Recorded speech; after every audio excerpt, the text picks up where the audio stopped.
सचिन गौरव का बलिदान छपरोली याद रखेगा, क्योंकि औरतों ने तो कमर कस ली है कि एक भी वोट सपा के सहारे को नहीं पड़ेगा। मर्दों से पूछने आई हूं, पड़ेगा? पड़ेगा? पड़ेगा? अगर एक भी वोट पड़ा तो वो वोट किसी पाप से कम ना होगा।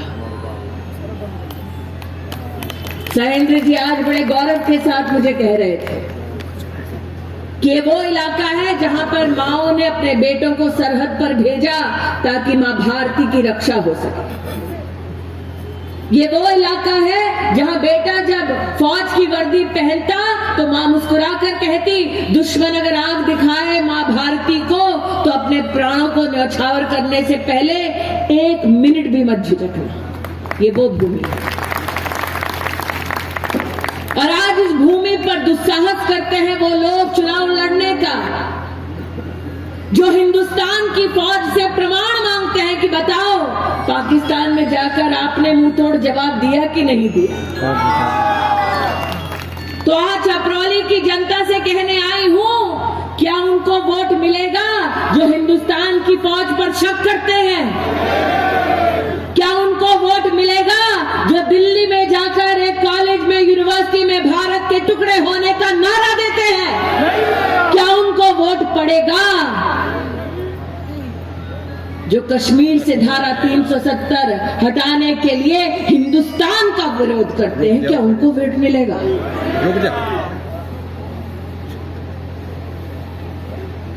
आज आप सबका यहां आना इस बात का संकेत है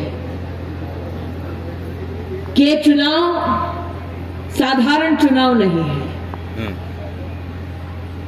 असाधारण इसलिए है क्योंकि चुनाव में मात्र सहेंद्र सिंह नहीं, स्वयं जनता उतरी है, जनता पधारी है। ऐसा ही खामोश माहौल तब भी था जब मुजफ्फरनगर में दंगे हुए थे। खामोश थी वो बेटी जो सपा के राज में सर झुकाकर घर की दहलीज लांघती। खामोश थी वो मां जो बेटी के आंगन छोड़ने के बाद डर में पूरा दिन बिताती। खामोश था वो पिता जो गुंडों के सामने बेटी और घर की बहुओं के संरक्षण के लिए आवाज उठाता, लेकिन उसकी आवाज को दबाया जाता। लेकिन एक भाई एक ऐसा था जो अपनी बहन के तिरस्कार पर खामोश न रह सका। सपा के राज में ऐसे भाइयों की अर्थी को उठते पश्चिमी उत्तर प्रदेश ने देखा है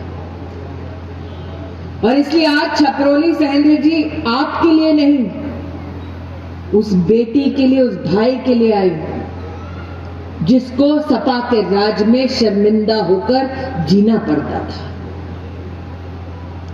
ये बात आज आपके मध्य में इसलिए कहती हूं क्योंकि कभी किसी ने विश्वास नहीं किया था कि एक दिन हैंडपंप और साइकिल साथ चल पड़ेंगे। किसी ने ये सोचा नहीं था कि जिन लोगों ने समाज को, गरीब को प्रताड़ित किया, एक दिन आरएलडी उनके साथ, उनके खेमे में जाके खड़ा हो जाएगा। इसलिए आज इस मंच से कहना चाहती हूं कि ये चुनाव मात्र सहेंद्र सिंह का चुनाव नहीं है, ये चुनाव हर उस परिवार का चुनाव है जो अपनी बेटी को बेइज्जत होते नहीं देखना चाहता।